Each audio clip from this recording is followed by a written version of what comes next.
Saya akan mengupas beberapa masalah-masalah yang sering dihadapi oleh petani-petani zaman now.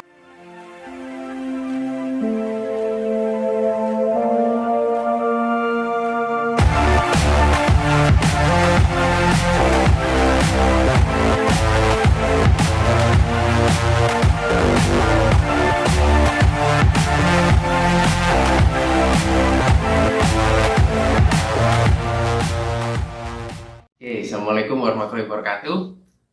Apa kabar Sobat Tani Indonesia? Semoga semua kabarnya baik-baik aja ya.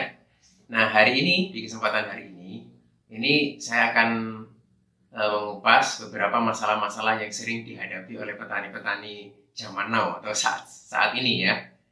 Nah, kalau saya sering bertemu dengan petani, biasanya ya, ini curhatan petani itu menyangkut bagaimana sih mengoptimalkan hasil pertanian di saat langka dan mahalnya pupuk kimia. Gitu ya. Kemudian yang kedua, biasanya mereka itu bingung dengan keadaan saat ini karena merajalelanya berbagai hama dan penyakit. Dan yang ketiga yang dihadapi sama petani ini tidak stabilnya harga hasil panen, kadang bisa murah, kadang bisa mahal, ya, membuat mereka itu jadi rugi banyak ya dalam sektor pertanian. Nah, saya akan menjawab pertanyaan-pertanyaan yang pertama ya.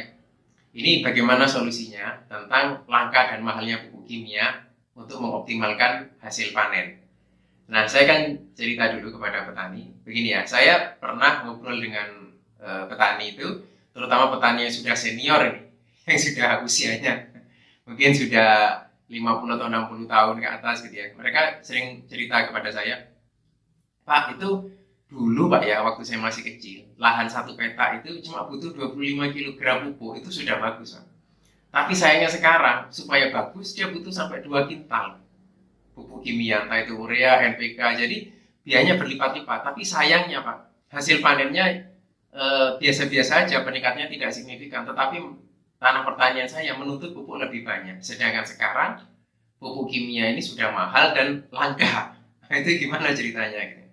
Nah, saya cerita kepada para petani semua, kenapa kok bisa terjadi seperti itu, menuntut pupuk kimia semakin banyak. Yang pertama, sebenarnya ya, karena pertanian dulu kenapa nggak butuh pupuk banyak, karena memang salah satunya secara alami di tanah itu sebenarnya ada namanya bakteri yang bisa menghasilkan pupuk secara alami. Ya, karena di tanah dulu itu tanah itu masih bagus. Tanah bagus atau masih subur itu apa indikasinya, apa ciri-cirinya? Yaitu jumlah bakteri penyubur tanah itu jumlahnya sangat banyak. Nah ya, kemudian akhirnya karena bakteri itu sangat banyak, yang pertama, terutama ada bakteri yang bisa mengikat nitrogen atau bisa menyuplai urea alami ke dalam tanah. Jadi misalnya ada bakteri itu, di 70% dari udara ini kan adalah nitrogen. Jadi ada bakteri yang bisa menyuplai nitrogen ke dalam tanah. Artinya dia bisa menyuplai urea. Nah, otomatis itu akan mengurangi penggunaan urea di tanah pertanian. Kemudian ada yang unsur P itu, ada bakteri yang bisa mengurai. Jadi di tanah itu sebenarnya P itu kan unsur makro. Ya, karena di situ tapi tanaman tidak bisa menyerap kalau tidak ada bakteri yang mengurai. Nah, itu baru bisa dimakan oleh akar tanaman. Jadi bakteri ini fungsinya di tanah itu sebagai pemasak pupuk kalau di tanah.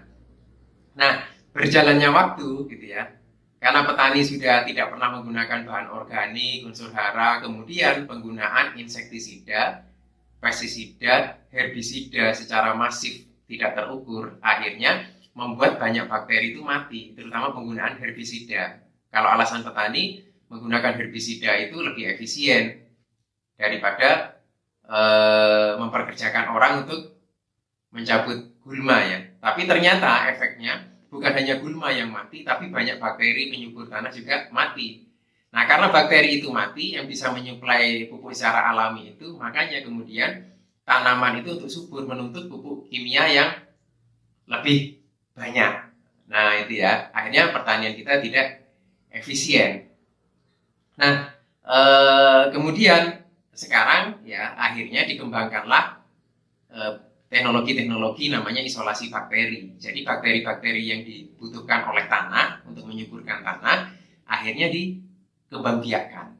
Kemudian diternakkan, dipilih mana bakteri yang dibutuhkan. Kemudian setelah mereka sudah siap pakai, sudah dorman, sudah siap pakai, ya kemudian mereka didorman, ditidurkan. Nah, itu cara yang paling praktis untuk mengembalikan kesuburan tanah. Masalah yang kedua ya yang dihadapi oleh petani. Jadi kadang mereka yang sering dicurhatkan itu adalah merajalelanya hama saat ini ya. Sebenarnya hama itu banyak faktor. Saya cuma menjelaskan salah satu faktornya saja ya, yang biasanya sering terjadi. Jadi kenapa kok hama itu bisa luar biasa banyak? Ya pertama menyangkut dengan manajemen penggunaan pestisida. Jadi pestisida itu kan kadang digunakan terlalu berlebihan, padahal kita harus pahami hama itu bisa resisten dengan penggunaan pestisida atau bahan-bahan kimia. Jadinya mereka jadi lebih kebal. Tapi yang kita harus pahami, kenapa sih kok tanaman kita mudah terkena hama? Jadi awal mulanya begini ya, penggunaan pupuk kimia yang berlebihan gitu ya, itu akan menurunkan pH tanah. Nah, begitu pH tanah itu turun, maka tanaman itu tidak sehat, tidak tumbuh subur. Kenapa? Seperti orang kena asam lambung, jadi dikasih pupuk apapun dia tidak bisa menyerap semuanya. Nah, akhirnya pH yang terlalu rendah itu akhirnya menyebabkan tanaman kekurangan gizi. Ya, jadi seperti manusia, kalau kekurangan gizi itu akan mudah terserang penyakit. Nah, begitu terserang penyakit, kita kasih pestisida, kemudian apalagi dengan dosis tinggi, setelah itu hama itu muncul lagi, maka dia akan menuntut penggunaan pestisida yang lebih tinggi lagi, dan itu terus berlangsung ya. Nah, salah satu solusinya adalah kita harus berusaha untuk menetralkan pH supaya tanaman itu bisa tumbuh normal. Kemudian gunakan bakteri-bakteri penyubur tanah. Tujuannya apa? Supaya bisa memasak pupuk ya. Kemudian akar tanaman berkembang lebih bagus, kemudian tanaman lebih sehat. Nah, ketika tanaman itu bisa berkembang lebih sehat, maka dia akan lebih tahan penyakit, meminimalisir penggunaan pestisida. Gitu ya. Jadi, kenapa saya hubungkan dengan bakteri? Karena bakteri itu akan menyuburkan tanah, kemudian mengurai pupuk-pupuk yang kita berikan kepada tanaman. Jadi akhirnya itu bisa terserap secara optimal. Ya, dan mengurai residu-residu yang membuat tanah itu menjadi asam, menjadi rusak gitu ya, dan mengurangi penggunaan pupuk kimia, jadi tanah tidak terlalu asam, pH-nya tidak terlalu rendah. Jadi akhirnya tanaman sehat, maka dia akan lebih tahan penyakit, meminimalisir penggunaan pestisida. Gitu ya. Kemudian yang pertanyaannya ketiga itu tentang sekarang ini yang ditakutkan petani itu dengan hasil panen yang kadang lebih murah atau tidak sesuai dengan biaya operasional macam-macam, tapi kadang bisa naik yang luar biasa, tapi kadang bisa turun, seperti misalnya di cabai, tomat, kubis dan lain-lain. Nah, saya bilang kita itu tidak bisa mengontrol harga hasil panen. Yang bisa kita kontrol itu adalah biaya produksi pertanian. Bagaimana supaya lebih efisien. Nah, supaya lebih efisien itu ya salah satunya adalah bagaimana cara bertani yang kita bisa meminimalisir penggunaan pupuk kimia, karena pupuk kimia sekarang mahal. Yang kedua, meminimalisir penggunaan pestisida, insektisida, dan lain-lain ya. Otomatis kalau itu kita bisa tekan, maka ketika terjadi penurunan harga, kita masih bisa tidak rugi, tidak terlalu parah, atau bahkan masih bisa untung meskipun harga komoditas waktu itu sedang turun. Nah, caranya bagaimana untuk mengirit proses? Pertama, Anda bisa menggunakan bakteri penyubur tanah ya, itu misalnya menggunakan bakteri-bakteri yang sudah namanya isolasi bakteri ya, seperti ini contohnya ya. Nah, ini biobos ini adalah bakteri yang sudah dipilih dan dikembangbiakan. Tujuannya supaya apa? Kalau Anda sudah menggunakan ini, bakteri secara alami bisa menghasilkan pupuk sebenarnya. Jadi ini bisa mengurangi pupuk hingga 50% ya. Kemudian penggunaan biobos ini kalau di tanaman padi juga bisa mengurangi tumbuhnya gulma. Jadi Anda mengurangi biaya untuk menggunakan herbisida gitu ya, terutama pada tanaman padi. Dan seperti biobos ini, bakteri ini sekaligus juga membuat tanaman itu lebih sehat. Saya ada beberapa petani yang bahkan sampai panen ada yang tidak menggunakan pestisida karena tanamannya lebih tahan penyakit. Bahkan di sini ini juga ada trichoderma, jadi mencegah supaya tidak terkena jamur. Ya, jadi kalau di padi nggak terkena Xanthomonas, kemudian ada beberapa tanaman itu seperti sawi dan lain-lain tidak terkena jamur.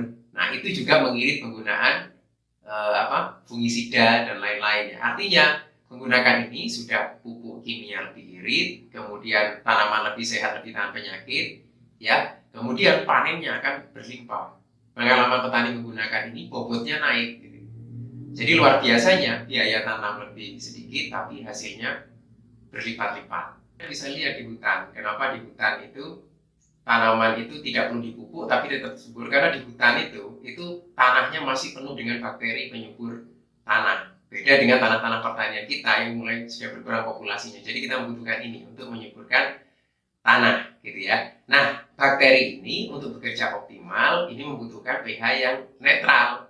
Makanya ada beberapa petani, Pak, itu di tetangga saya pakai biobos ini. Wah, itu tanamannya luar biasa, Pak. Kenapa kok di tanah saya kok tidak bekerja, kok biasa-biasa aja? Nah, indikasinya salah satunya karena pH-nya terlalu rendah atau terlalu asam. Nah, itu butuh ada biobos sendiri yang memang khusus untuk menaikkan pH. Nah, begini ya. Di episode berikutnya, ya, kita akan bahas tentang biobos step 1 yang fungsinya adalah menaikkan pH. Karena itu penting sekali. Sekali lagi, karena ketika pH itu terlalu asam, maka akar tanaman tidak bisa berkembang, ya. Kemudian pupuk apapun yang Anda sebar, dia tidak akan bisa diserap oleh tanaman. Dan bakteri sendiri, ketika disebarkan di tanah yang asam, maka bakteri ini akan dorman. Dia akan tidur. Gitu ya. Di botol ini dorman. Ketika campur air dia bangun. Tapi ketika dia terkena tanah yang terlalu asam, dia akan tidur lagi. Dia tidak bisa bekerja dengan optimal. Ya, makanya untuk episode berikutnya kita akan membahas tentang biobos step 1. Bagaimana caranya meningkatkan pH supaya netral. Dan ketika pH itu sudah netral, bakteri bisa bekerja baik dan luar biasa banyak manfaatnya. Gitu ya. Jadi sampai ketemu di episode berikutnya.